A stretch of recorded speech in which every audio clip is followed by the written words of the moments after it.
मित्रांनो, नवीन वर्षाच्या दुसऱ्या हप्त्यामध्ये भारतीय शेअर बाजार सलग 5व्या दिवशी जबरदस्त मंदीमध्ये बंद होताना दिसून आले.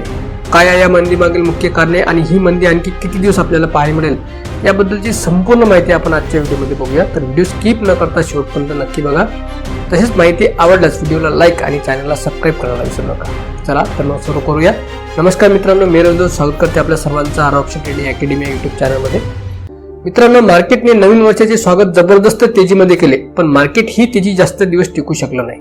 नवीन वर्षाच्या दुसऱ्या हप्त्यामध्ये जे काही आपल्याला मंदी पाहण्यास मिळाली याबद्दल मला पहिलेच पूर्व कल्पना होती. त्या संबंधित मी 28 डिसेंबरला आपल्या चॅनलवर एक व्हिडिओ पोस्ट केलाय. तो एक वेळ अवश्य बघा, तुमच्या सुद्धा लक्षात येईल. आता या मंदीला यावेळेला कारण जरी थोडं वेगळं असेल तरी सुद्धा कुठल्या ना कुठल्या कारणावर मार्केटमध्ये अशा प्रकारचं करेक्शन येणार होतच. कारण याआधी सुद्धा मार्केटमध्ये जेव्हा नवीन लाईफ टाइम हाय मार्केटने लावले तेव्हा अशा प्रकारची मंदी पाहायला मिळाली. तेच यावेळी सुद्धा झालेलं आहे. आता थोडं मार्केटमध्ये या 4 ते 5 दिवसामध्ये जी काही मंदी झाली त्या आकडेवारीकडे थोडी नजर टाकूया. नंतर ज्या कारणामुळे मंदी झाली त्यामधील पॉझिटिव्ह आणि निगेटिव्ह गोष्टी बघूया. तर मित्रांनो, निफ्टीने 5 जानेवारी 2026 ला 26,373चा नवीन लाईफ टाइम हाय लावून 25,623 पर्यंत 750 पॉईंटचं करेक्शन मंदी या ठिकाणी दिली. त्यामध्ये सर्वात जास्त मंदी आहे 8 आणि 9 तारखेला दिसून आली. म्हणजेच एका दिवसाला 1 ते 1.5% पर्यंत या ठिकाणी आपल्याला मंदी पाहायला मिळाली. आणि या संदर्भात मी 7 जानेवारीला सकाळी 9:30च्या ऑप्शन चेन डेटामध्ये सुद्धा सांगितलेलं आहे की मार्केट 26,200 पर्यंतच गेल्यानंतर पुन्हा मंदीकडे जाईल. आणि त्या दिवशी सुद्धा तसंच झालं आहे, कारण त्याप्रमाणे मला डेटामध्ये दिसून आलं होतं. आणि हे सर्व फक्त ऑप्शन चेन डेटाच्या आधारे मी सांगितलेलं आहे. ऑप्शन चेनचा डेटा कशा प्रकारे वाचतात त्या संबंधित एक व्हिडिओ आपल्या चॅनल ऑलरेडी मी पोस्ट केलाय. ते सुद्धा एक वेळ तुम्ही अवश्य बघा, जेणेकरून तो रोजचं मार्केट कशा प्रकारे वापरत तुम्हाला समजून येईल. त्यानंतर निफ्टी सोबत मेटल सेक्टरमध्ये सुद्धा जबरदस्त तेजी पाहायला मिळाली होती. मेटलमध्ये दररोज नवीन लाईफ टाइम हाय दिसून येत होते, पण या मंदीच्या मार्केटमध्ये सुद्धा आपली तेजी एकाच दिवसात गमावताना हा मेटल इंडेक्स आपल्याला दिसून आलेला आहे. 6 जानेवारीला 11,524चा नवीन लाईफ टाइम हाय लावल्यानंतर 8 तारखेला 450 पॉईंटचं करेक्शन या मेटल इंडेक्स मध्ये आपल्याला दिसून आलं.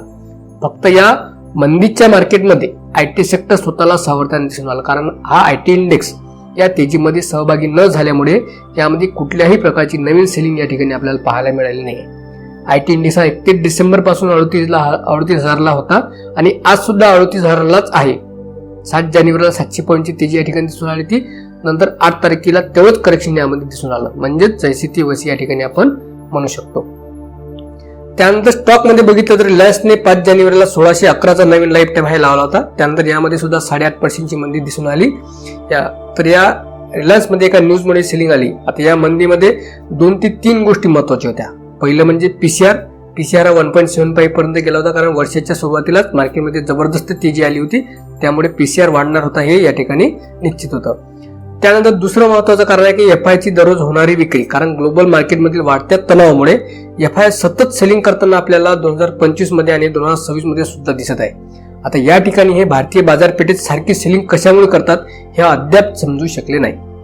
त्यानंतर तिसरं महत्वाचं कारण म्हणजे अमेरिकेचे राष्ट्राध्यक्ष डोनाल्ड ट्रम्प यांनी एक वादग्रस्त व्यक्त केले आहे की या ठिकाणी ते म्हणाले की जो देश रशियन तेल खरेदी करेल त्या देशावर अमेरिका टॅरिफ म्हणजेच आयात शुल्क 500% पर्यंत लादण्याचा निर्णय घेत आहे. असे वादग्रस्त व्यक्त त्यांनी केले. त्यामध्ये भारत, चीन आणि ब्राझील हे 3 देश प्रमुख आहेत. आणि या संदर्भात त्यांनी एक नवीन विधेयक संसदेत सादर सुद्धा केले. आता हे विधेयक मंजूर झाल्यास रशियन तेल खरेदी करणाऱ्या देशावर 500 पर्यंत आयात शुल्क आकारले जाऊ शकते. त्यामुळे भारतीय कंपनीला मोठा फटका बसू शकते. या कारणामुळे रिलायन्सच्या संपूर्ण मार्केटमध्ये जबरदस्त मंदी दिसून आली.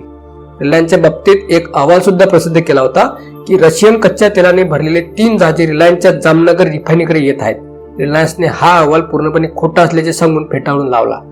कंपनीने स्पष्ट केले की गेल्या 3 आठवड्यापासून त्यांनी कोणतीही रशियन तेल घेतले नाही आणि जानेवारीमध्ये कोणतीही डिलिव्हरी अपेक्षित नाही. या कारणामुळे या स्टॉकमध्ये थोडीशी आपल्याला सेलिंग दिसून आली. महत्वाचं म्हणजे या ठिकाणी अमेरिकेचे राष्ट्राध्यक्ष डोनाल्ड ट्रम्प जो काही आयात शुल्क लावण्याचा निर्णय घेतला आहे तो बेकायदेशीर असल्याचं सांगण्यात येत आहे. त्या बाबतीत अमेरिकेच्या सर्वोच्च न्यायालयात राष्ट्राध्यक्षाच्या तारीफ लावण्याच्या अधिकारावरील कायदेशीर सुनावणी 9 जानेवारीला होणार होती.